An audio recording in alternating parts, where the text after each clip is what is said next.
2020 മുഖ്യമന്ത്രി പിണറായി വിജയൻ നിർമ്മാണോദ്ഘാടനം നിർവഹിച്ച കോഴിക്കോട് മാവൂരിലെ ലൈഫ് ഭവന പദ്ധതി എങ്ങുമെത്തിയില്ല.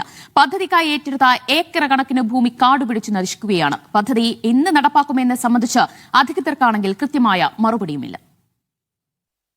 ഞങ്ങൾ കല്ലു മാത്രം ഇട്ടു പോകുന്നവരല്ല. കല്ലിട്ടാൽ കല്ലിൽ കല്ല് വയ്ക്കും, കല്ലിന്റെ മീതെ കല്ല് കെട്ടും, അതൊരു വീടാകും. അത് തീരുമാനിച്ച മനുഷ്യന്റെ കൈകളിലേക്ക് ഞങ്ങൾ സമ്മതിക്കും. മുണ്ടക്കൈ ചൂരൽമല ദുരന്ത ബാധിതർക്കുള്ള ടൗൺഷിപ്പ് ഉദ്ഘാടന ചടങ്ങിൽ മന്ത്രി കെ രാജൻ പറഞ്ഞത് ഞങ്ങൾ തറക്കല്ലിട്ട് മടങ്ങുന്നവരല്ല എന്നാണ്. എന്നാൽ മാവൂരുകാർ പറയുന്നത് പിണറായി സർക്കാർ തറക്കല്ലിട്ട് മടങ്ങുന്നവരാണ് എന്നാണ്.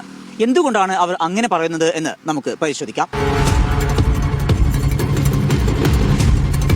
ലൈഫ് ഭവന സമുച്ചയത്തിനായി മാവൂർ ഗ്രാമപഞ്ചായത്തിലെ പൊൻപറക്കുന്നിൽ 2.5 ഏക്കർ ഭൂമിയാണ് സർക്കാർ ഏറ്റെടുത്തത്.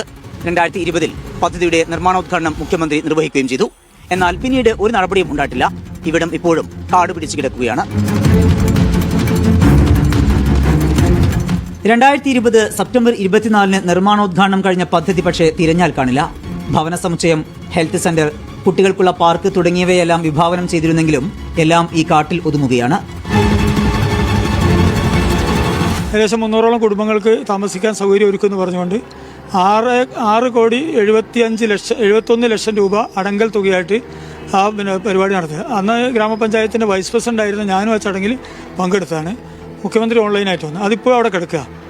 ബന്ധപ്പെട്ട ലൈഫ് മിഷന്റെ ആളുകളായിട്ട് ബന്ധപ്പെട്ട സമയത്ത് സർക്കാരിന് അങ്ങനെ പ്രോജക്റ്റ് പോലും ഇല്ല എന്നാണ് ബന്ധപ്പെട്ട ഉദ്യോഗസ്ഥർ ഞങ്ങളെടുത്ത് പറഞ്ഞത്. നിർമ്മാണോദ്ഘാടനത്തിന്റെ ശിലാഫലകം മാവൂർ ഗ്രാമപഞ്ചായത്തിന്റെ പാർക്കിംഗ് ഏരിയയിൽ ഇങ്ങനെ ചാരി വച്ചിട്ടുണ്ട്.